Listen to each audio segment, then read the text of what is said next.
Bom, vamos lá. A primeira agência que eu tentei foi eu mesma, que nem sou uma agência. Eu fui ludibriada por mim mesma, no caso, acho que essa é a palavra certa, de não vou investir, porque se eu investir, não sei se vai retornar. E aí eu falei, vou fazer um teste. E aí eu me lembro que a primeira vez que eu investi foram R$200 com essa minha amiga. Ela deu 100, eu dei 100. Falei, meu, vou ver se vai dar certo. E aí eu tinha muitos leads no dia. Então teve uma vez que eu surtei, porque surgiram 30 leads no dia. Só que não eram leads nem qualificados, eu nem sabia que existia essa palavra. Então eu tentei por meses, teve um retorno rápido no escritório, mas não era um retorno qualificado. E aí eu dei uma pausa, porque eu precisei montar a minha equipe. E aí foi uma pausa em tese necessária naquele momento, que eu não aconselharia fazer hoje, porque dá pra fazer os dois ao mesmo tempo. Só que eu estava na operação. Então, quando você tá na operação, você não consegue pensar estratégico na empresa. E aí foi depois que eu comecei a participar de algumas lives, de alguns cursos. Eu tenho um amigo meu, inclusive, que é dessa parte de tráfego. E ele falou, meu, vamos tentar fazer. E aí foi quando eu fui atrás de uma agência, só que era muito distante.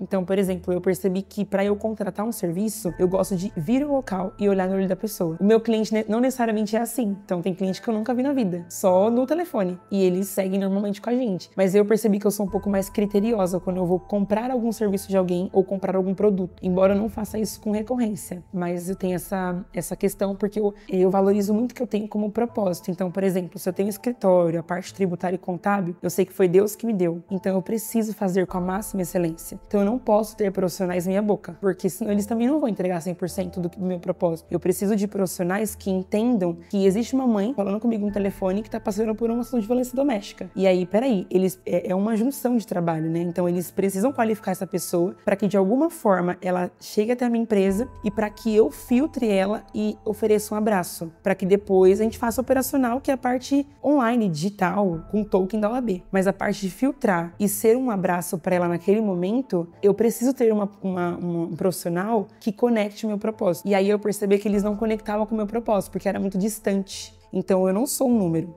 número que pago todo mês ali o valor. É além disso. Então eu falo que não é um propósito, e aí nem envolver na parte religiosa, mas não tem como. Não é uma parte só empresarial. Existe um propósito espiritual. Então se eu passo um dia com a mãe na delegacia da mulher, dando suporte emocional pra ela, eu sei que é Deus me usando de alguma forma ali. Então eu preciso de profissionais que se conectem com o mesmo propósito. Se eu tô no escritório, eu atendo uma mãe, né? Teve um caso bem interessante que veio, inclusive, do Google, e eu achei muito legal a parte da agência aqui, porque o pessoal é próximo à nossa região também, né? E aquela mãe era de Itacoaxetuba, próxima a gente, e ela falou, doutora, eu preciso ir até aí no seu escritório, só que eu só posso no sábado, 7 da manhã. E aí eu conectei, então, peraí, essa mãe veio de uma campanha muito bem feita por vocês, e ela se conectou comigo por um propósito, claro, profissional, técnico, sim, mas espiritual também. Então, ali no atendimento, ela não quer saber se eu tenho pós-graduação em tal área ou se eu entendo de direito de família. Ela quer receber um abraço. E a venda tem muito disso, por isso que eu falo que eu sou vendedora. E aí, por isso que eu preciso entender onde meu cliente ideal tá. E aí, nesse dia, ela veio, eu tava de calça jeans,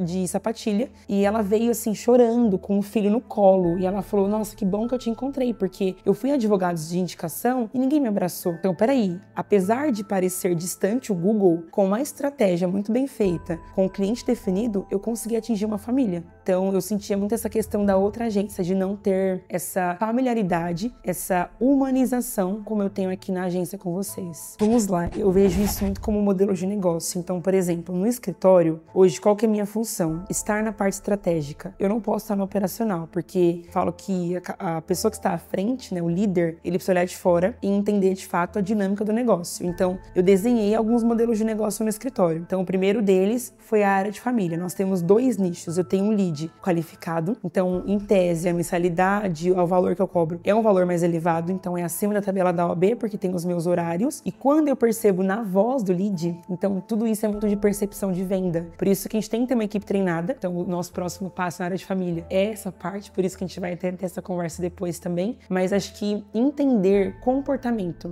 Quando você vai vender, que eu gosto muito da parte comercial, então não é só, nossa, a pessoa enche o saco, nossa, que saco, deixa ela lá penando. Não, peraí, ontem mesmo aconteceu esse caso, uma moça me procurou, o caso dela era outra área, era previdenciário, e aí eu comecei a fazer perguntas estratégicas pra ela. Eu vi que ela não era uma lead qualificada, eu senti isso nas últimas semanas. E eu falei, tá bom, então ela começou a desabafar, muito problema, e eu falei, tudo bem, vamos filtrar aqui, vamos persistir. Acho que é muito de persistir no propósito. Eu sei meu propósito. E aí nisso ela começou a desabafar, e ela tem 4 filhos. Só que o problema que ela estava me falando era de um filho com o pai. Mas e os demais 3? Eles têm uma história. E muito provavelmente outro pai. Porque na fala que ela me trouxe, ela falou assim, olha, eu tô com um problema para esse caso, mas assim, doutor, é um caso previdenciário e tal. Eu falei, procura essa advogada, porque com essa advogada, a gente também recebe comissão. Então tudo isso é muito de parceria, né? E aí eu falei assim, mas fulana, e os seus 3 filhos que você acabou de me mencionar? Então na hora que eu tô atendendo a lead, e até um fluxo que a gente tem no escritório, eu paro tudo e eu foco ali os 15 minutos. E é exatamente isso que a gente tem. Então é conversão em contrato em 5 minutos, 10 minutos. Então eu não separo uma reunião para aquele lead. Por quê? Quando ele fala comigo, ele tá com 10 advogados na landing page dele no Google. Quem é mais rápido ganha. Quem consegue conduzir melhor a venda,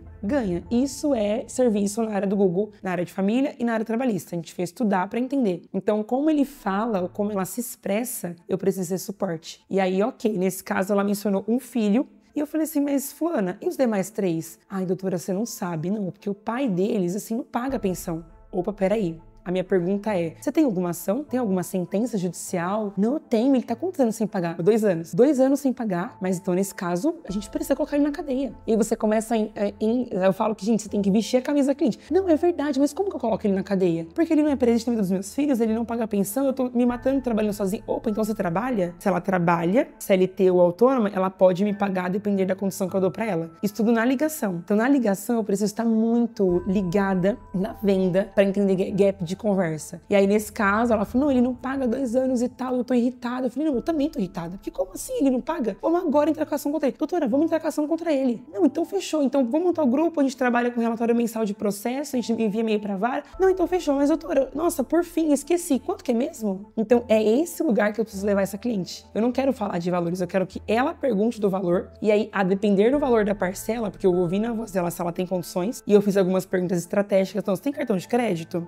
Ah, você trabalha? Trabalho. Você ganha em média quanto? Ah, R$2.000. Ah, então R$2.000 você consegue sustentar seus filhos? Você tem VR? Ah, eu tenho. Então, peraí, ela faz a compra. Ah, você tem vale transporte? Tem. Então, peraí, sobra um valor pra ela mensal pra investir no processo. Então, até essa estratégia a gente tem que ter na conversa. Porque não pode ter uma objeção de, ah, eu não tenho dinheiro pra te pagar, né?